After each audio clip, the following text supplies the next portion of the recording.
بسم اللہ الرحمن الرحیم ان الحمد للہ والصلاة والسلام علی رسول اللہ اللہم صلی علی محمد النبی الامی وعلی آلہ وسلم تسلیما قال رسول اللہ صلی اللہ علیہ وسلم لا یؤمن عبد حتی یحب لأخیہ ما یحب لنفسہ او کما قال علیہ الصلاۃ والسلام۔ حدیث مبارکہ کا ترجمہ یہ ہے، کوئی شخص اس وقت تک کامل مومن نہیں ہو سکتا جب تک اپنے بھائی کے لیے وہی پسند نہ کرے جو اپنے لیے پسند کرتا ہے۔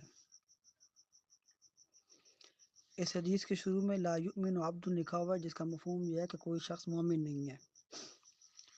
اس سے یہ مراد نہیں ہے کہ یہ ایمان کی نفی ہو رہی ہے، بلکہ کمال ایمان کی نفی ہو رہی ہے۔ جیسے بسا اوقات کہتے ہیں یہ تو انسان ہی نہیں ہے، حالانکہ سامنے بندہ انسان ہوتا ہے، تو اس کا مطلب یہ ہوتا ہے کہ اس کی حرکتیں ایمان والی نہیں ہے، ٹھیک ہے، انسانوں والی نہیں ہے تو یہ انسان نہیں ہے۔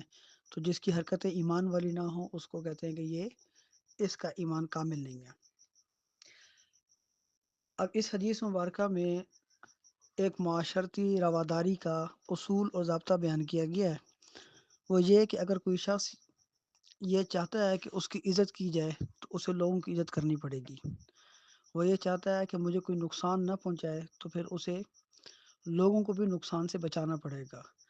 تو جب اپنے لیے وہی چیز پسند کرے جو دوسروں کے لیے پسند کرتا ہے تو معاشرے میں بہت ساری برائیاں ختم ہو جائیں گی، جیسے تکبر ختم ہو جائے گا، اسلامی اخوت مضبوط ہوگی، رواداری پیدا ہوگی، دوسروں کے حقوق کا خیال رکھے گا، اس کا حسد مر جائے گا۔